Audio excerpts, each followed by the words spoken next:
Oh, j'ai entendu une colère, une grosse colère de Jean-Jacques Bourdin sur RMC ce matin. Il devait recevoir Jeannette Bougrab, qui est l'ancienne secrétaire d'État, sauf que Jeannette n'est jamais arrivée. Alors Jean-Jacques a été transparent, parce que oui, il est comme ça, Jean-Jacques. Jeannette Bougrab devait être notre invitée, plus de nouvelles, elle a disparu. Je dis franchement les choses, elle était invitée, soi-disant elle était dans un taxi pour venir nous rejoindre, puis elle a disparu de la circulation. Lançons un avis de recherche. Lançons un avis de recherche, oui, mais enfin elle ne sera plus jamais invitée, je vous le dis tout de suite.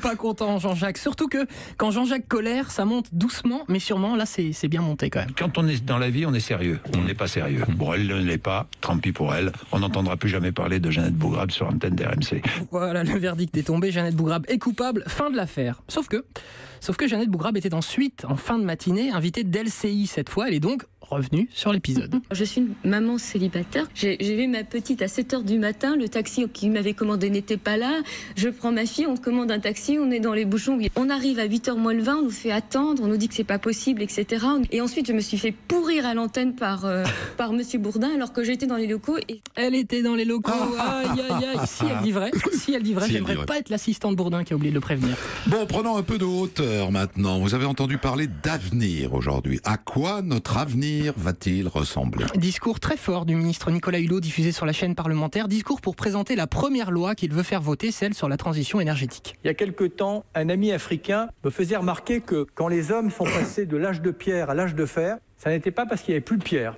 c'est parce que c'était mieux. Ben moi, je voudrais essayer de vous convaincre que de passer des énergies fossiles aux énergies renouvelables, pour l'heure, c'est pas parce qu'il n'y a plus de pétrole, c'est parce que ça sera beaucoup mieux. Si on pouvait ensemble démentir l'avenir, eh bien, je serais le plus heureux des hommes et nos enfants les plus heureux des enfants. Voilà, démentir. Son ami africain, moi je le connais aussi. C'est-à-dire, c'est un truc qui court depuis longtemps, cette histoire d'âge de pierre et d'âge de fer. Il invente un peu son...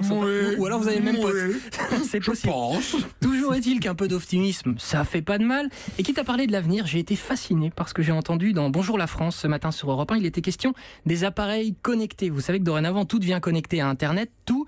Quitte à tomber un peu dans le ridicule, Elisabeth Assayag a joint l'un des patrons de LG France qui vendent l'électroménager connecté. Oui, l'avenir s'annonce radieux. Sur les lave-linges, on va avoir des informations qui permettent de connaître, d'avoir une sorte de diagnostic des éventuelles pannes ou aussi des notifications au moment où le cycle de lavage va se terminer. Voilà, vous imaginez le délire, Christophe ? Ah, tiens, j'ai reçu un push, qu'est-ce que c'est ? Ma machine est finie, je vais pouvoir aller prendre mon linge, super ! En rentrant. Merci monsieur, mais ça va plus loin, ça va encore plus loin. On a des réfrigérateurs qui prennent des photos de l'intérieur, du contenu de votre réfrigérateur, ainsi quand vous êtes en train de faire vos courses. Vous n'êtes pas obligé de vous souvenir s'il vous reste du jambon, des œufs ou du lait. Vous avez juste à demander via votre smartphone une photo de l'intérieur de votre réfrigérateur. Ça fait rêver. Ça fait rêver. Alors oui, non, non monsieur, oui. Ça fait rêver que les gens comme vous, les gens qui ont une vraie vie, rêvent pas de ça, on peut lui dire. En parlant de vraie vie, si on parlait de politique... Ah oui, chaud d'ambiance aujourd'hui à droite chez les Républicains, entre ceux qui restent, ceux qui partent, ceux qui ont été virés, ceux qui vont l'être. L'ambiance est bonne, effectivement, tellement bonne que Christian Estrosi ose ce commentaire sur Europe 1 ce matin. Que les Républicains continuent de cette manière, donner l'image de s'associer à cette thèse stalinienne tout simplement. Moi, je ne me reconnais pas là-dedans. Des staliniens chez les Républicains, on est bien, mais il n'y a pas que des staliniens. Il y a aussi des comiques chez les Républicains. L'une des candidates à la présidence du parti, entendue ce matin, là aussi sur Europe 1, Florence Portelli, elle est en meeting devant une salle à moitié vide. Votez pour moi et je vous promets d'être élu.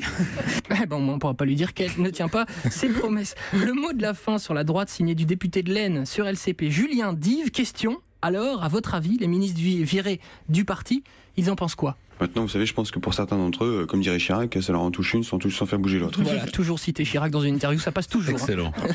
On termine par un mot de médias. Déjà, Christophe, vous avez été combien de temps à France 2 ? 15 ans. Voilà, je vous pose la question parce que tout à l'heure, vers 17h, je vous ai écouté, on va réécouter.